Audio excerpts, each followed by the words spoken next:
I think Islam hates us.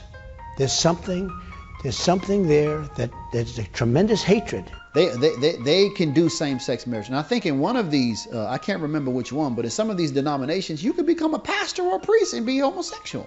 You think Jesus led you to become a Muslim? Yes. Yes. You're laughing. Because I know it doesn't make sense to people. It's a big loss. It's a huge loss.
I think Islam hates us.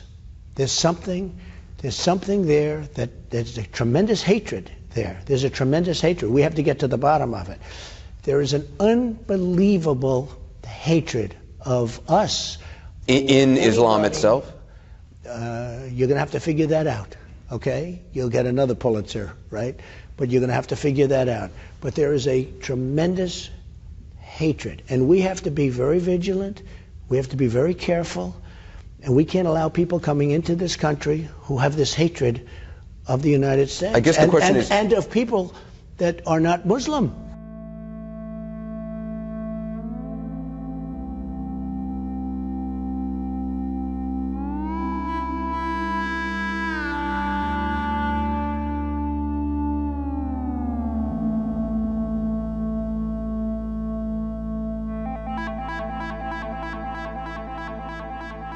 Yesterday, a British soldier was decapitated in cold blood on the streets of London by Islamists shouting Allahu Akbar. One of them told the British public, "You people will never be safe." Why should I, a married father of 4, take the risk of questioning the religion of peace at a public debate that will be filmed and no doubt appear on the internet? I have met Ayaan Hirsi Ali, who was forced to live in hiding and then to leave Europe after her friend Theo van Gogh suffered the same fate as the soldier in Amsterdam. I have met the historian Benny Morris, who was assaulted outside the London School of Economics by Muslim students merely because he was an Israeli. I have British friends who have been forced to move to a secure gated refuge because of similar threats. But I have come precisely because I do not want to live in fear in a free country, our country.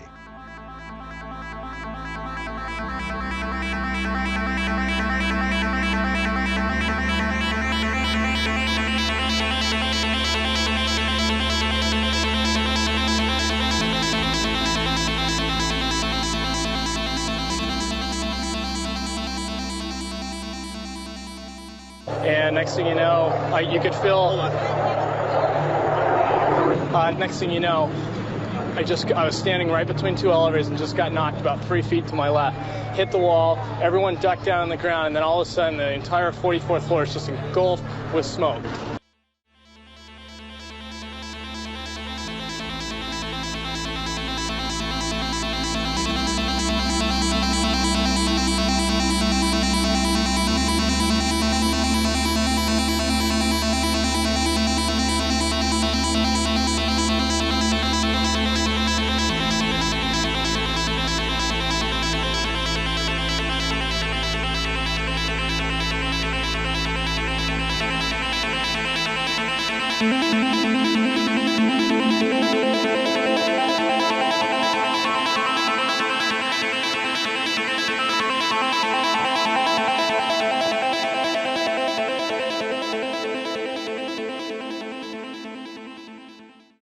very hard to close that door.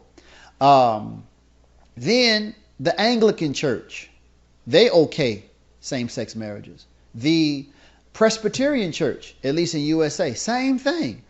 They can do same-sex marriage. And I think in one of these, I can't remember which one, but in some of these denominations, you can become a pastor or a priest and be homosexual. And this is not even to knock, this is not even, the focus is not even on homosexuality, what we're talking about. The focus is on the fact that if the religious teachings and the tradition of religious teachings are supposed to serve as that protecting force, that ark amidst these flood waters, and you're in these various religious traditions, it's very clear that they can't save you. There's a hole in the boat. And you know what that means, like Titanic. You're going to sink. Islam is because of how we live our religion, because of the strictness that's sort of apparent. There's sort of I would say an apparent strictness in Islam.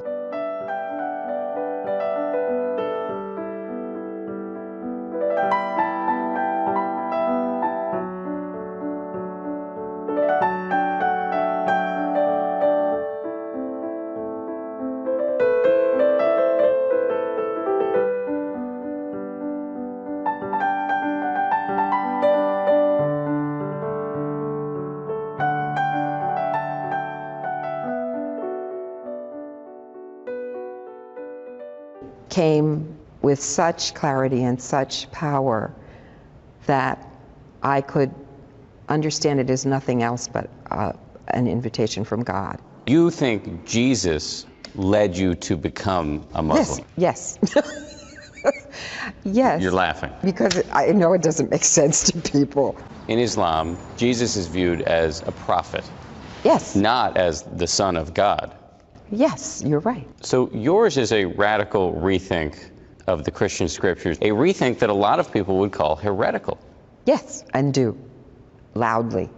Being defrocked, I would imagine, was a pretty traumatic experience. Yes, that's an understatement.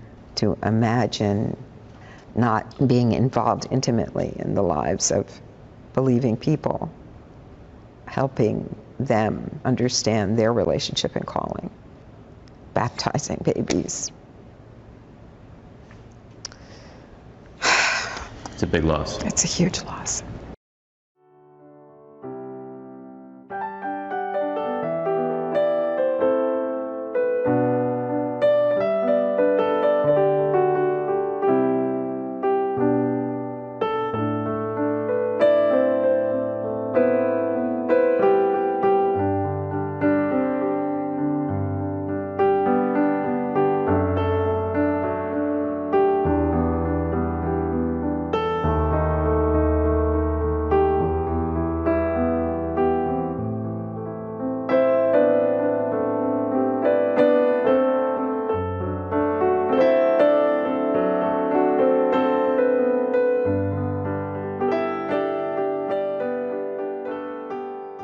From thousands of you, what does the Quran really say about violence against non-believers? Are Muslim women oppressed? And where are the moderate voices in what is now the fastest growing religion in the world? For perspective, as of tonight, there are 1.5 billion Muslims on this earth, and that's 20% of the population. Christianity, still the largest religion, 33%. And that's certainly the case, of course, here in America. 165 million Protestants in this country, 68 million Catholics, only about 5 to 6 million Jews. But the smallest group there, only 2 to 3 million American Muslims of all different sorts. And as we start, we want to say that we know that this topic is so deep, we cannot possibly cover it all in 1 hour. And we remind you that on Sunday, ABC News will weigh in again, a town meeting with Christiane Amanpour. But let's begin now with some basic questions about Islam as viewed across the divide.